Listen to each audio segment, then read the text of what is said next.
Affirmations are an extremely potent tool to be able to saturate your mind with the story of that which you desire to experience, which then creates it in your reality. But what does it mean to actually saturate your mind using affirmations? And what are some components to make use of, or at least to remember, when it comes to saturating your mind? And I'm going to answer that question in this video today. So if you're a little bit confused, stick around because it's going to help you out.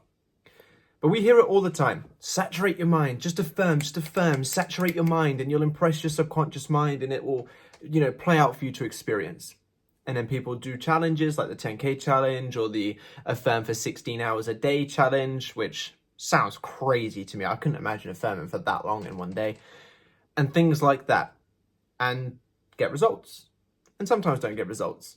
So how come some people have saturated their mind and other people haven't with the same amount of work? Well, that's the component that I want to talk about in this video to explain the idea of saturating the mind. Now, the purposes of saturating the mind through quantity of affirmation is mostly to ensure that that story becomes dominant. What we need to remember when it comes to manifestation is it is not the quantity of work we do, but in fact the quality of the thoughts that we have regarding our desire. If you're affirming 10,000 times for something, you're probably going to saturate your mind. Not because you've done it 10,000 times, but because by doing it 10,000 times, you've probably out-affirmed the amount of negative thoughts that you've had. This is why some people succeeded with it and some people didn't. The quantity isn't a necessary component, it's the dominancy. For some people, 10,000 affirmations was enough to be able to out-affirm opposing thoughts that claim that they didn't have their desire. For other people, they did 10,000 affirmations, but through whatever method or means, thought negatively more than 10,000 times, ergo not making those 10,000 affirmations the dominant story. You manifest through the dominancy of a story, as Neville Goddard put, the strongest feelings and all those different terms. But it's the dominancy of this new state of consciousness regarding the desire that creates it, not the quantity of how much you've been doing the work. Because if you've been doing it for 10K, but thinking like crap for 11K's worth of thoughts, that 11K is still dominant, which is why you may not have succeeded. That's why the 16-hour one probably is going to succeed pretty much every time, because you can't, assuming you're actually being consistent with actually doing it for 16 hours in a day, that's over half the day. But whether or not you want to do that level of work is up to you. But the thing when it comes to saturating the mind with affirmations is if we keep in mind the component of dominancy and not quantity, you can use affirmations to saturate your mind without needing to do massively extensive amounts of work. For example, you may have had, you've probably had a situation where you've thought of someone and they've called you not long after. Or you've thought of a song and then it's played on the radio or in a shop about 10 minutes later. That's a manifestation. Now, yes, they are smaller, quote unquote, manifestations, but a manifestation nonetheless. And when I say smaller manifestations, I mean to us logically. To the subconscious mind, that and manifesting a specific person are just as easy as each other. It's just smaller to us logically. But these kind of experiences show us that the amount that you affirm is negligible compared to the quality of the thoughts and the affirmations. For example, you probably weren't sitting there thinking, oh my God, I'm never going to hear that song on the radio, or I'm never going to have that person call me.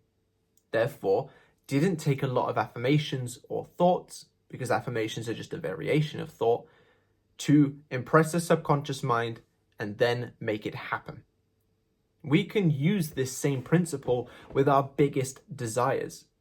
If you could minimize the amount of opposing thoughts you have regarding your specific person, you don't even need to do that much affirming to be able to manifest them, because it's the dominancy that matters, not the quantity.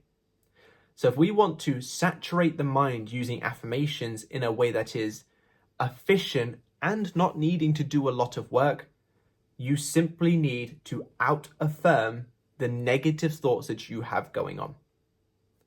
If you're able to maybe count or identify, just for example purposes, the amount of negative thoughts, and you identify that you think 5,000 negative thoughts per day, do more than 5,000 affirmations and you'll saturate your mind. If you minimize the amount of negative thoughts, let's say you realize it's 5,000, you don't want to do more than 5,000 in affirmations, so instead of affirming more, you decide to deal with those negative thoughts in a healthier way so they come up less and you move past them quicker, and you bring them down to say 3,000. You only then need to affirm more than 3,000 times to saturate the mind using affirmations. So you can go about it two ways. You can either increase the work that you're doing, which is perfectly acceptable if you're happy to do that, or you could decrease the amount that you're bringing opposing thoughts into the equation, therefore not needing to do more work, and in fact not having to do as much as you're currently doing because you've lessened it.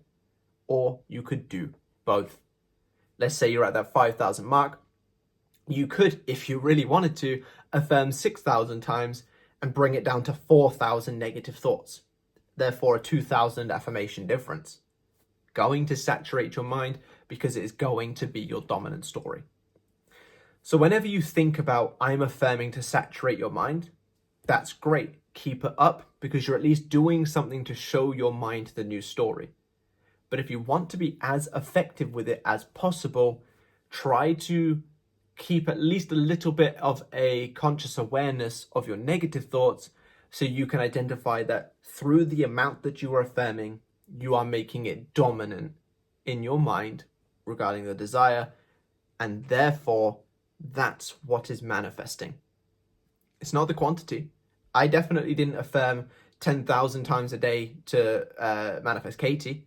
I don't think I've ever affirmed 10,000 times a day for any one of my desires, and I've still had them succeed. Because for the most part, because I've become quite accustomed to my own mind, the negative thoughts that I have are very much lower. Therefore, I don't have to affirm anywhere near as much as 10,000 times to succeed. Now, of course, like I said, if you're affirming 10,000 times, that's a lot of times, and ergo will probably be dominant.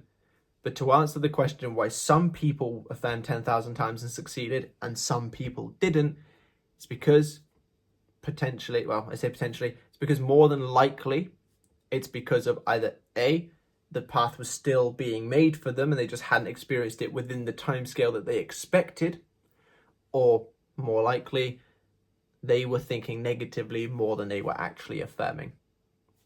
So if you take this into consideration, this is how you saturate your mind. You can either increase the work that you're doing, decrease the negative work that you're doing, or do both, whichever way you want to do it.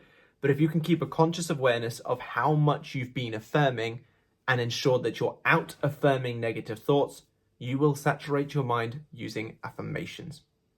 I really hope this video has helped. If it has, drop me a like and a comment to let me know. Subscribe to the channel if you haven't already, and be sure to click that bell icon. And if you need any one-to-one help to getting you making it dominant in your mind, down below in the description is all the links to my services to help you do just that. But thank you so much for watching. Bye-bye.